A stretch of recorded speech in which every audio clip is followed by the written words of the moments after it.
Fala galera vascaína, mais um vídeo no canal para te atualizar aí com as notícias do seu Vascão da Gama aqui no canal Vascão Gigantes do Rio. Ó, prometo que o vídeo não vai ser aquele vídeo chato, prolongado, a gente vai trazer informação. Antes, é claro, conto com a sua moral para você interagir aqui com a gente. Se você não é inscrito, bora lá se inscrever no canal para ajudar um canal do Vasco a continuar crescendo aqui. Na humildade, eu conto com a sua inscrição, que é muito importante para o nosso canal. E claro, deixando aí o seu joinha, fortalece para esse vídeo chegar a mais torcedor vascaíno. Bora deixar o seu like, que é muito importante, beleza? Qualquer interação que você fazer aqui, deixar o dislike também é bem-vindo. Então bora lá interagir. Claro, o seu principal comentário também vai ser fixado aqui e vou responder vocês, torcedor vascaíno, beleza? Então bora lá para as principais notícias do Vasco da Gama de hoje, começando aqui, né, depois do Verratti aí ter batido boca lá com o repórter jornalista do GE, né, da Globo aí, né, em que o Verratti disparou contra o jornalista, dizendo ali, né, que o salário lá, o boato, né, a postagem que fez ali a Globo em relação que o Verratti estava pedindo 1 milhão de salário, o Verratti achou o jornalista e os dois ali ficaram meio debatendo, né? O Verratti falando que ele não pediu esse salário, né? E que é ruim, né? Ficar falando sobre o jogador, né? E o jornalista debateu, depois fez uma postagem lá dizendo, confirmando que era verdade, mas na cara do Verratti ele não confirmou, né? O Verratti ele desmentindo completamente na cara dele, e o Lucas Pedrosa falou ali em relação, né, a essa entrevista do Verratti, né, coletiva que aconteceu ontem. Bora acompanhar aqui. O Fábio Azevedo perguntou para ele ontem o seguinte: como fazer o Vasco nesse momento de reestruturação se aproximar dos rivais, já que Botafogo e Fluminense foram campeões da Libertadores e o Flamengo tem vivido toda essa era que o Flamengo tem vivido de muitos títulos. E ele falou, cara, eu acho que o Vasco não é um time tão ruim assim, tão distante de Botafogo, Fluminense e Flamengo, como muita gente fala. Acho que a gente poderia ter tido uma sorte melhor e tudo mais. O Flamengo foi o justo campeão carioca, isso aí é indiscutível. Porém, aí ele cita os lances que a gente até citou aqui. Para ele, aquela entrada do Wesley era para cartão vermelho. Eu discordo. Agora, a cotovelada do Bruno Henrique ele também cita, e eu concordo plenamente, que poderia ter mudado o jogo. E ele falou, já é difícil ganhar do Flamengo do jeito que eles jogam, porque eles são o melhor time, isso é indiscutível. Quando tem uma ajuda da arbitragem, ele quando diz ajuda, é que ajuda pra gente, tem um significado diferente para ele é argentino. Ele quis falar beneficiado, depois ele se corrige até. O Flamengo foi beneficiado, e eu concordo com ele no sentido de o Bruno Henrique deveria ter sido expulso, ele estava 1-0 dentro de campo, e o jogo seria outro. E ele fala isso como atleta, porque ele estava dentro do campo e ele sente o jogo. Então assim, 1-0 com 1 a mais, o enredo do jogo poderia ter sido outro. E é isso que ele cita. Ele fala, o Flamengo já é difícil de ganhar de qualquer forma.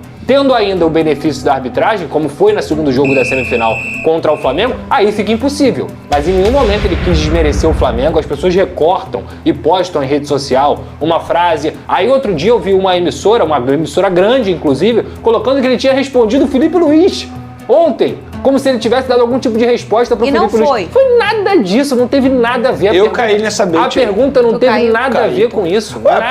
Porque se você, o Pedrosa até me mandou mensagem, se você parar e analisar a frase que ele coloca, é o Scott, assim, fora né, do contexto, sem você assistir, fica parecendo que ele tá criticando o Flamengo e a vitória do Flamengo em cima do Fluminense. Famoso corte, né, Vini? Poderiam até mesmo... Não é nem corte, é só uma frase mesmo, Sim. sabe? A arte assim, uma frase, poderiam ter colocado o Verratti falando sobre Flamengo e Vasco, porque fica parecendo que ele falou sobre o Fla-Flu, da final do Campeonato Carioca. Não, e teve uma emissora, gente, emissora grande, Verratti, abre aspas, responde Felipe Luiz.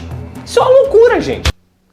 É, doideira, né, galera? Mas falando ali em relação ao Verratti, né, galera? O Verratti ontem, né, deixou bem claro ali em relação, né, que não pediu esse salário aí pro Vasco de 1 milhão e pouco, né? E o torcedor vascaíno ficou ligado ali nas palavras do Verratti, entre confiar na Globo, né, e no Verratti. Eu fico com o Verratti, até porque, né, o jogador aí, com certeza, a gente sabe, né, o quanto a Globo se joga contra o Vasco aí, e o torcedor vascaíno tá ligado, né, galera? Globo sempre vai estar aí contra o Vasco. Agora a Pedrosa atualizou a informação sobre a reunião, né, com o Grego. Volta aí especulação do Grego, né, disse lá o presidente de São Paulo que tem negociação avançada com o Grego. Eu não gosto particularmente de falar sobre isso, né, mas né, a decisão da justiça que deu aí 5 dias o prazo, né, para representantes da 71, né, da empresa sem vergonha lá, né, comparecer. Até agora não apareceu ninguém, nem vai aparecer, então provavelmente pode ser resolvido na justiça aí, né, e o Vasco até pedindo uma indenização para a empresa 777. Vamos aguardar o que vai acontecer. E o Lucas Pedrosa atualizou aí informação em relação ao Grego. Bora acompanhar, galera. Todos os créditos aí para o canal do Pedrosa. Da reunião com o Grego Evangelos Marinakis. E o que eu posso dizer para vocês é que, de fato, essa reunião, no momento, atrasou, mas que o contato com os intermediários acontece todos os dias, frequentemente. O Vasco da Gama não está parado nessa situação como muita gente acha que está. A questão é que não adianta o Vasco só levantar e bater na porta dos outros se não chega a proposta. Todos os NDAs foram assinados, o Vasco da Gama passou todos os documentos e todas as informações que foram possíveis para o Grego, e o Grego também está num momento importante lá no Nottingham Forest, está com outras situações aí. A questão do São Paulo, pelo que eu ouvi, não afeta no sentido de você poder comprar a SAF ou não, pelo menos foi isso que as minhas fontes garantiram, mas logicamente também não faria sentido ele investir em um clube no Brasil e investir em outro clube. Então, nesse momento, o que eu posso dizer para vocês é que a reunião realmente tinha sido pré-agendada, que eles tinham conversado para poder o Pedrinho e os representantes do Vasco da Gama conseguirem viajar lá para Londres, mas nesse momento não está nem descartado até mesmo esse encontro acontecer no Brasil. O que eu posso dizer é que, de fato, os intermediários continuam conversando com o Vasco da Gama. Hoje, o que também temos de informação é que não são só os intermediários em relação ao Grego. O Vasco tem de 8 a 9 NDAs assinados, então, apesar da torcida, obviamente, ter elegido o Grego como principal possível candidato da compra da SAF, existem outros modelos de negócio também sendo estudados, questão de fundo, questão de um dono majoritário, como nessa situação, o dinheiro novo também, enfim, são vários modelos que estão sendo estudados e o Vasco está à disposição. O ponto é, hoje não há nenhuma proposta na mesa, nem mesmo do Grego, que ainda não entrou nessa parte de valores para poder comprar o Vasco da Gama, e o torcedor, é claro, fica ansioso. O torcedor tá ansioso, tá aguardando aí o que vai acontecer, né, galera? O torcedor tá na expectativa, né, até porque saiu aí, né, surgiu, né, que o Pedrinho, presidente do Vasco, estava na sala VIP do aeroporto Santos Dumont, né, desabafando sobre a situação da SAF com o Roger Flores, né? Se ele tá falando pro Roger Flores logo ali vai contar para todo mundo, né? Até porque, né, ele sempre aí jogou uma indireta em relação ao Pedrinho, né? Sempre vem questionando ali em relação ao trabalho do Pedrinho e vai jogar no ventilador daqui a pouco que o Pedrinho tava, né, desabafando com ele aí em relação à venda do Vasco, né? O Pedrinho, você entrou, achou que ia ser mil maravilhas, que ia chegar lá, ia tirar a 7-1 de lá e que ia conseguir vender o Vasco no mole, né? Só que, né, até agora tá tudo na justiça, o imbróglio na justiça. Você entrou sem projeto nenhum pro Vasco, né? Entrou sim com a intenção provavelmente de vender, porque se você tá preocupado,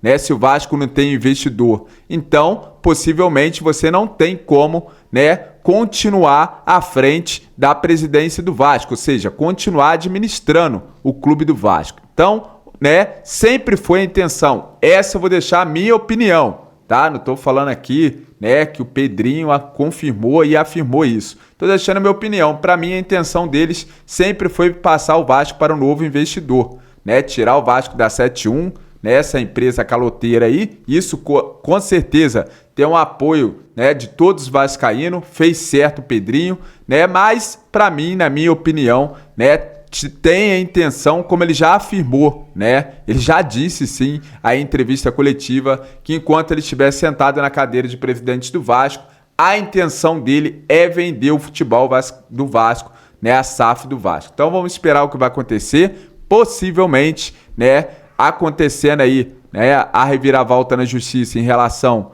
né, não acontecendo nenhuma reviravolta na justiça em relação à empresa 71, que eu acho que é impossível acontecer, né, essa empresa já está quebrada, sendo investigada nos Estados Unidos, o Vasco, o futebol do Vasco deve ser vendido para outra empresa, beleza, galera? Vou trazer aqui agora informação do mercado da bola. Everton Ribeiro no Vasco, será verdade? Tem muitos aí já jogando no ventilador que o possível substituto do Payet pode ser o Everton Ribeiro do Bahia. Ele que tem contrato com o Bahia até 31/12/2025, né? Então até o final do ano. Será que o Everton Ribeiro vem aí para disputar uma Copa Sul-Americana? Eu acho quase impossível, mas tem sites aí, né, confirmando que o Vasco pode sim negociar a vinda do Everton Ribeiro para o Vasco, né? Ele que teve passagem aí pelo Flamengo, está jogando com a camisa do Bahia, não tem se destacado muito por lá. Não vejo aí o Everton Ribeiro fazendo grandes jogos com a camisa do Bahia, mas o nome dele já está sendo ali, né, cogitado no Vasco. Eu quero saber a opinião do torcedor vascaíno, o que vocês acham aí. O nome que já foi cogitado no início da temporada, né, que chegaria para ser o reforço do Vasco. E volta em pauta agora o nome do Everton Ribeiro, que chegaria no meio do ano para reforçar os Gigantes da Colina. Queria saber a opinião